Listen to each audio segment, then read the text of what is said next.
Oi, oi! Eu sou a Nathalie Delarusse, sou produtora cultural e esse é o curso de produção de shows e eventos musicais. No encontro anterior, eu falei sobre a pandemia Covid-19, os impactos dela no setor de entretenimento, democratização da cultura através de eventos virtuais, já que são a única opção possível para o momento, e o novo normal, que já é uma realidade na Austrália e na Nova Zelândia. O tema de hoje é basicamente uma continuação do anterior. Vou falar sobre novos protocolos sanitários e organização de eventos. Eu confesso que quando eu inscrevi o projeto dessa oficina no edital emergencial da Lei Aldir Blanc em outubro de 2020, eu imaginava que gravando as aulas em março de 2021, eu já teria uma noção maior e mais completa sobre quais seriam esses protocolos exatamente. Mas com o agravamento da pandemia no Brasil, o aumento do número de mortos, a lentidão na vacinação e o fechamento de fronteiras para quem tenta sair do nosso país, então só tem me restado acompanhar como os outros países do mundo estão lidando com a retomada de shows e eventos. A primeira notícia que eu tive sobre uma tentativa de retorno dos eventos durante a pandemia aconteceu ainda em julho de 2020 na Alemanha, quando pesquisadores da Faculdade de Medicina de Halle começaram a busca por 4.000 voluntários entre 18 e 50 anos não pertencentes a grupos de risco para um experimento realizado durante um show do cantor Tim Bendzko, na cidade de Leipzig, que acabou acontecendo no dia 22 de agosto de 2020. Naquele momento, o governo alemão ainda analisava a permissão do retorno dos torcedores de futebol aos estádios. Os voluntários em questão precisariam ter sido testados para a Covid-19 e apresentar resultado negativo 48 horas antes do evento. De acordo com a reportagem da Deutsche Welle, no dia do show, a pesquisa forneceu máscaras de proteção do tipo FFP2 para reduzir os riscos de infecção. Os participantes também receberam um desinfetante fluorescente que, além de garantir mais um fator de proteção aos voluntários, permitiu que os cientistas localizassem as superfícies mais tocadas. E mais importante, os membros da plateia receberam também um dispositivo para rastrear seus movimentos e a distância entre eles e outros participantes. Tim Bendzko realizou então 3 shows no mesmo dia, no mesmo local, a Arena Quarterback Immobilien, mas com 3 cenários diferentes de acesso de público, ainda de acordo com a reportagem da Deutsche Welle. Um em que os voluntários entraram no local do evento por 2 portas diferentes e sem regras de distanciamento, outro em que houve mais portas e medidas mais restritas de higiene e distância, e um terceiro em que os participantes ficaram sentados nas arquibancadas com distância mínima de 1,5 m entre si. Esse último necessitou de apenas 2.000 voluntários, numa arena com capacidade para cerca de 12.000 pessoas. O resultado, que saiu em outubro de 2020, foi surpreendente. Mostrou que shows em locais fechados são seguros nas condições certas. De acordo com a reportagem do site Tenho Mais Discos Que Amigos, em suas conclusões, os pesquisadores encontraram que a questão mais importante foi a ventilação. Segundo o estudo, o fluxo de ar adequado pode ser visto como um fator crucial capaz de reduzir significantemente o risco de infecção. Outra descoberta interessante é que, através dos rastreadores de contato, foi possível entender que a maioria das contaminações não ocorreu durante as performances, mas sim na entrada durante os intervalos entre os shows. Esses momentos, segundo os cientistas, devem ser o foco principal de quem for organizar um show. Por fim, o uso das máscaras também foi aprovado pela maioria. 90% dos participantes disseram não achar ruim assistir ao show com equipamento de proteção, se dispondo a fazê-lo para que as apresentações possam voltar a acontecer. No mês de setembro de 2020, planos de um mega show em Düsseldorf causaram polêmica, segundo reportagem da Deutsche Welle, assinada por Gabi Hauer. Concerto com estrelas como Bryan Adams, Ray Garvey, The Boss Hoss e Sarah Connor deveria reunir 13.000 pessoas na cidade alemã. Em tempos de coronavírus, a ideia encontrou resistência.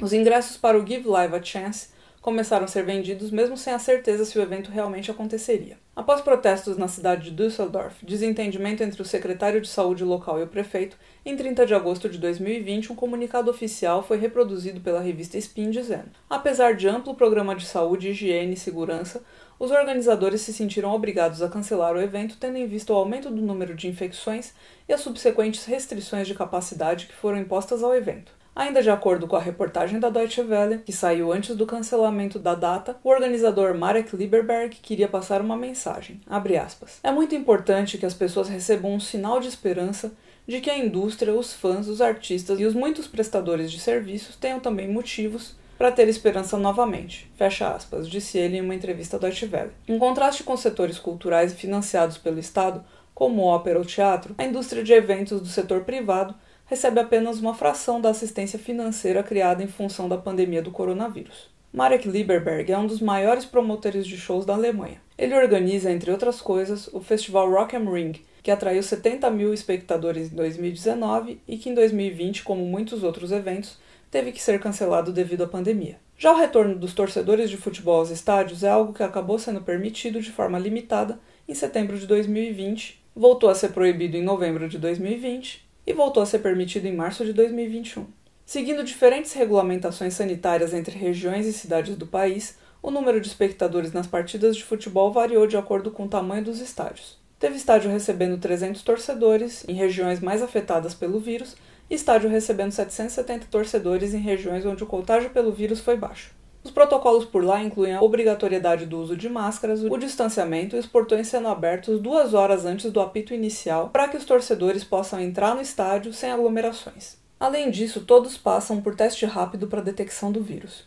Ainda assim, alguns prefeitos de cidades que iriam sediar partidas do campeonato alemão são contra a permissão de torcedores nos estádios e preferem realizar os jogos com os portões fechados. De acordo com uma matéria escrita por Felipe Hernani no site Tenho Mais Discos Que Amigos, que saiu em janeiro de 2021, um outro estudo alemão realizado pelo Fraunhofer Heinrich Hertz Institut e apoiado pelo próprio governo alemão usou bonecos de alta tecnologia para simular humanos em uma casa de shows com capacidade para 1.500 pessoas. Eles perceberam que há risco mínimo de transmissão do Covid-19, mesmo em um local fechado, desde que haja uma entrada constante de ar fresco e todos do público usem máscaras. Como conta a revista NME, há uma ênfase de que os resultados só podem ser aplicados em casas de show semelhantes à que foi analisada, no caso, a Concert House em Dortmund. No entanto, não é impossível pensar na retomada em locais maiores com a venda reduzida de ingressos, segundo o estudo. Como eu comentei no encontro anterior, na passagem de ano de 2020 para 2021,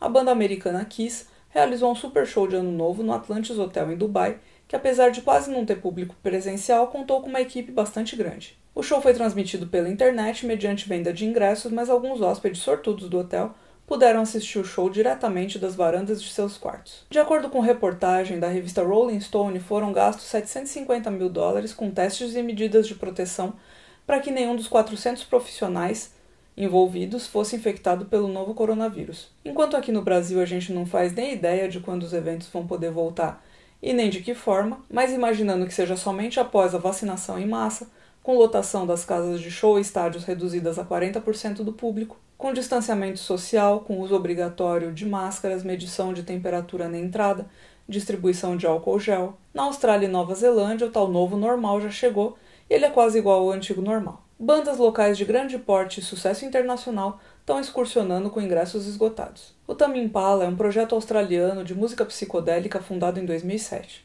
Nos dias 5 e 6 de março de 2021, eles se apresentaram no Metro City, na cidade de Perth, para cerca de 1.000 pessoas, sem a necessidade de distanciamento social e nem a utilização de máscaras, segundo relatou a reportagem do jornal britânico The Guardian. O Midnight Oil é uma banda australiana de rock ativista que está na estrada desde 76, com canções de cunho ecológico clamando pela proteção ao meio ambiente. Eles também defendem os direitos do povo aborígene, e a banda teve em turnê pela Austrália durante os meses de fevereiro e março de 2021, lançando o álbum The Morakara Project. A turnê começou no dia 25 de fevereiro de 2021, com um show em um teatro com capacidade para 1.600 pessoas e seguiu por mais 6 datas ao ar livre, todas com ingressos esgotados. O ápice dessa turnê foi no dia 20 de março de 2021, quando a banda realizou um show para 13.000 pessoas na cidade de Geelong. A Austrália tem sido um dos países mais bem-sucedidos do mundo na contenção do coronavírus, graças ao rápido fechamento das fronteiras do país e às medidas agressivas para conter surtos por meio de confinamentos, testes intensivos e programas de rastreamento de contatos. Até o dia 2 de abril de 2021, 750 mil pessoas foram vacinadas e o governo australiano pretende concluir a vacinação até outubro.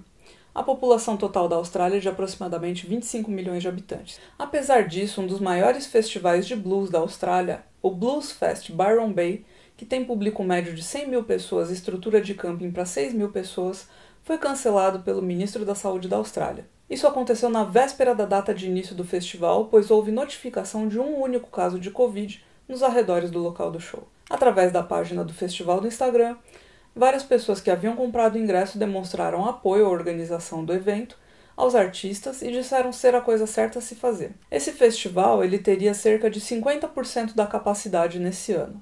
Já o Crowded House é uma banda australiana formada em 1984 que conta com músicos neozelandeses e que está em turnê pela Nova Zelândia divulgando o álbum Dreamers Are Waiting, seu primeiro em uma década. Tocando em locais cuja capacidade varia entre 1.300 e 9.000 pessoas, todas as primeiras 5 datas da turnê tiveram ingressos esgotados. Apesar disso, as datas que o Crowded House ainda faria em 2021 na Europa, por razões óbvias, foram adiadas para 2022. A Nova Zelândia vacinou aproximadamente até o dia 2 de abril de 2021 69.000 pessoas, sendo que o país tem aproximadamente 4.900.000 habitantes. A imunização em massa está marcada para começar somente no meio do ano. Na Espanha, na cidade de Barcelona, houve em 27 de março de 2021 o primeiro show após mais de um ano de isolamento. A banda Love of Lesbian, uma das bandas independentes mais populares da Espanha, tocou para 5.000 pessoas no Palau Sant Jordi, uma arena projetada para abrigar até 24.000 pessoas. Todo o público passou por testes rápidos de Covid que foram administrados por cerca de 80 enfermeiros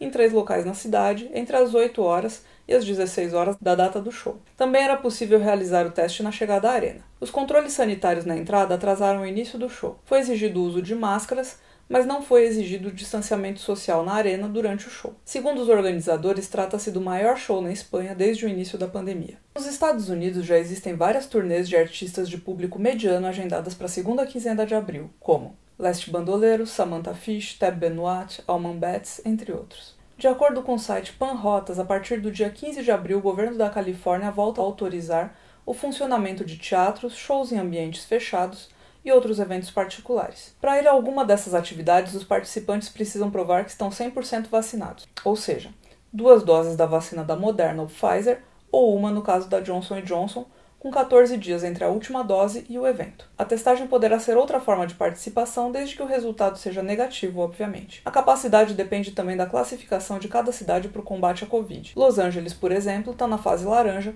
o que libera eventos em ambientes fechados para até 150 pessoas. Na categoria amarela, essa capacidade sobe para 200 pessoas. Já a roxa, mais restritiva, só permite eventos ao ar livre. De acordo com matéria de Karina Souza na revista Exame, Nova York desenvolve o primeiro passaporte Covid dos Estados Unidos. A cidade de Nova York encontrou uma alternativa tecnológica para ajudar no combate à Covid-19. De acordo com informações do site USA Today, a partir de sexta-feira, as pessoas que vivem na cidade poderão baixar um aplicativo. Nele será possível comprovar tanto que foram vacinadas recentemente, quanto que tiveram resultado negativo para os testes que detectam o coronavírus. Essa é a primeira certificação digital dos Estados Unidos direcionada ao combate à Covid. Chamada de Excelsior Pass, é de uso voluntário, tanto de pessoas quanto de empresas. Porém, será requisitada em locais de grande circulação a partir do momento que começar a funcionar. O exemplo mais claro até o momento é o do Madison Square Garden. O aplicativo está disponível tanto para usuários de Android quanto iOS e é totalmente gratuito. O desenvolvimento foi custeado pelo governo de Andrew Cuomo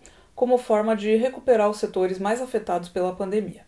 Ainda segundo as informações divulgadas, o Excelsior Pass deve funcionar de modo similar a um cartão de embarque de uma companhia aérea, no qual as pessoas poderão comprovar o próprio estado de saúde utilizando um QR Code ou incluindo o aplicativo na carteira digital do celular. Turnês de artistas consagrados do grande público nos Estados Unidos como James Taylor e Jackson Browne estão mantidas a partir de julho. Apesar de Nova York ser a primeira cidade norte-americana a implementar o uso de passaporte da imunidade, a China foi o primeiro país do mundo a lançar o uso do mesmo tipo de certificado. De acordo com matéria do site Panrotas, ainda na primeira quinzena de março a China lançou um passaporte de imunidade, por meio de um programa de certificado de saúde, tornando-se o primeiro país do mundo a ter a iniciativa.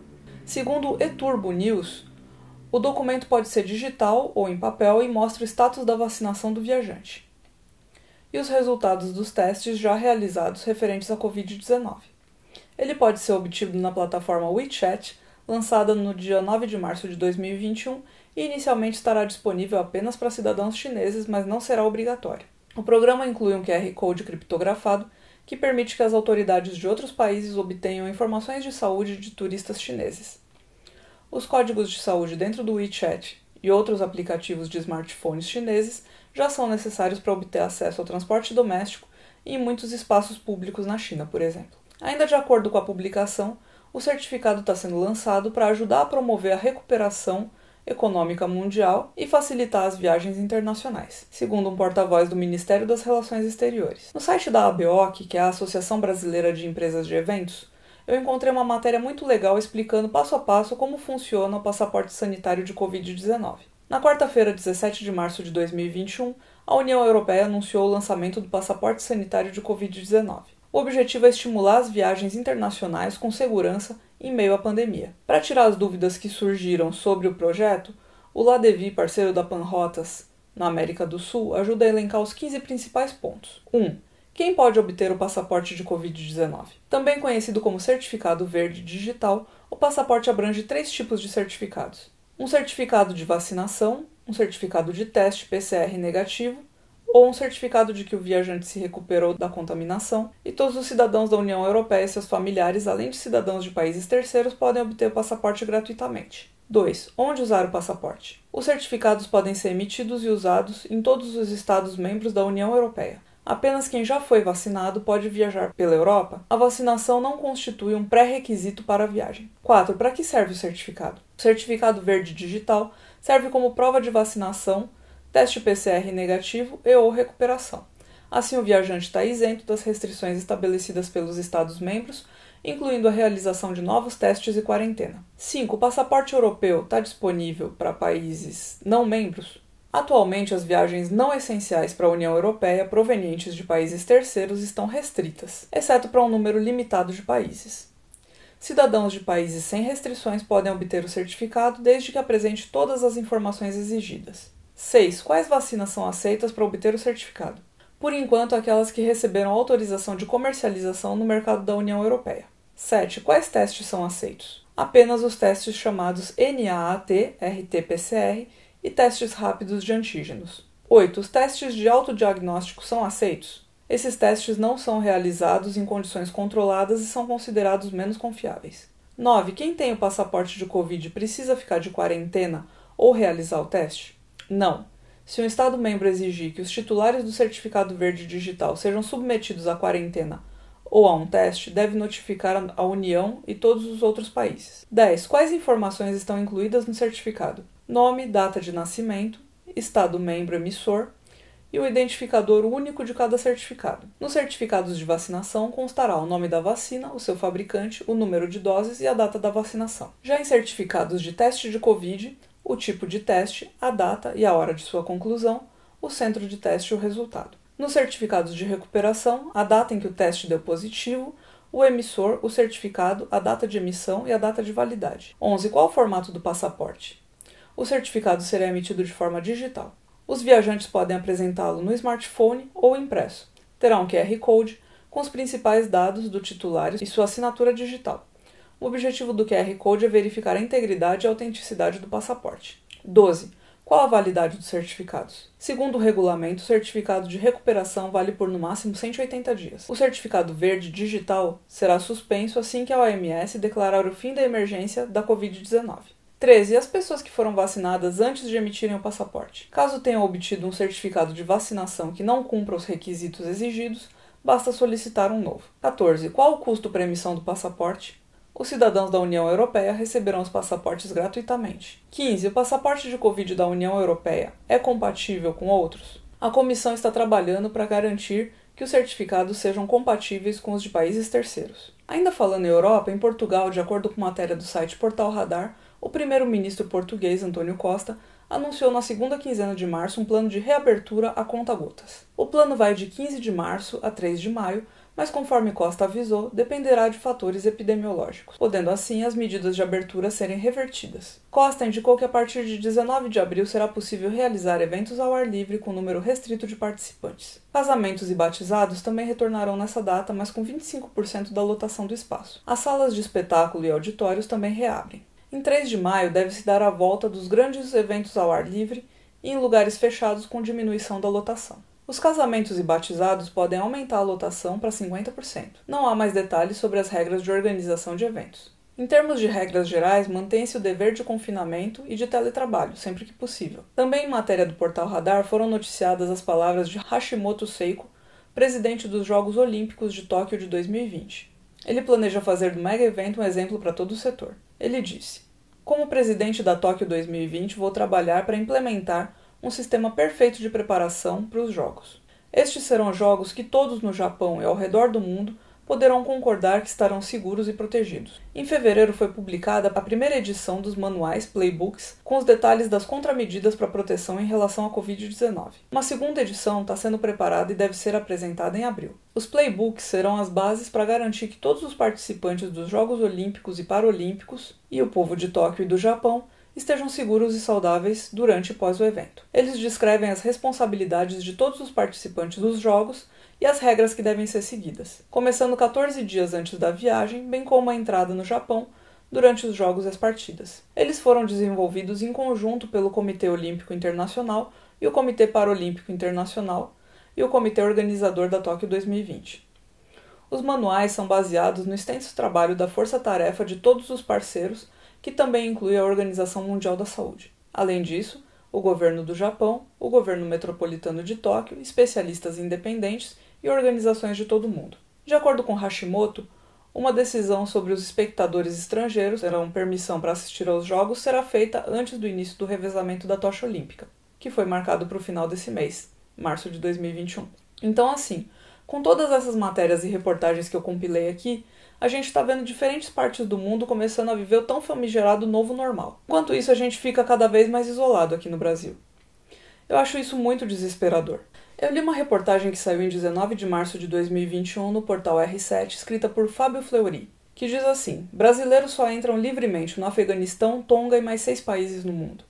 Existem restrições fortes em 117 países e moderada em outros 100 para tentar frear o contágio por Covid-19 em seus territórios.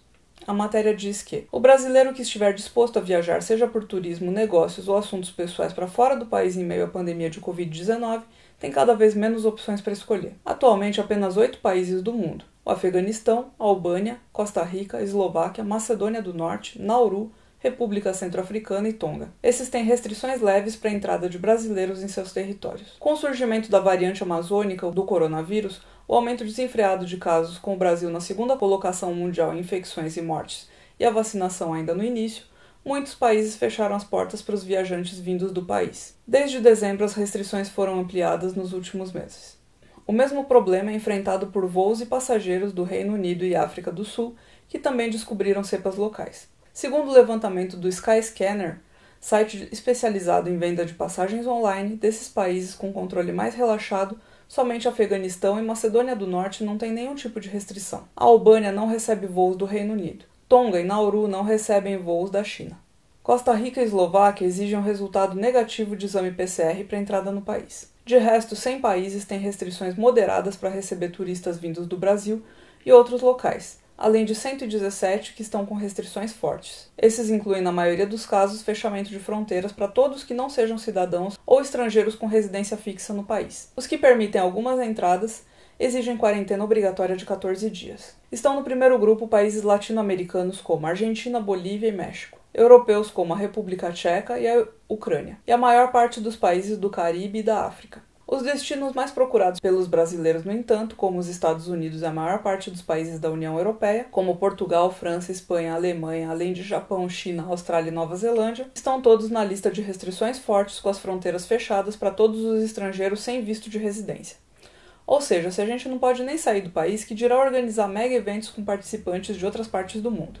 Eu acredito de verdade que talvez o nosso panorama relacionado a shows e eventos presenciais só melhore em 2022. Ainda assim, a gente ainda vai levar um longo tempo nos utilizando das medidas sanitárias mais básicas, que são distanciamento social, medição de temperatura, uso de máscaras, acesso livre a álcool em gel, limpeza redobrada. E como o nosso encontro de hoje está chegando ao fim, é hora da revisão. Nesse 19º encontro, eu falei sobre novos protocolos sanitários de organização de eventos e a situação de diversos países no mundo na reabertura da indústria do entretenimento ao vivo, em tempos de Covid. Falei sobre os resultados de estudos realizados na Alemanha, visando viabilizar o retorno dos shows. Falei sobre shows e turnês que já estão acontecendo na Austrália, Nova Zelândia, Espanha e que logo voltam a acontecer nos Estados Unidos. Falei também sobre a implementação de passaportes sanitários e sobre os planos de reabertura de Portugal, além dos planos para as Olimpíadas de Tóquio. Por hoje eu fico aqui, mas a gente se vê logo mais. Até!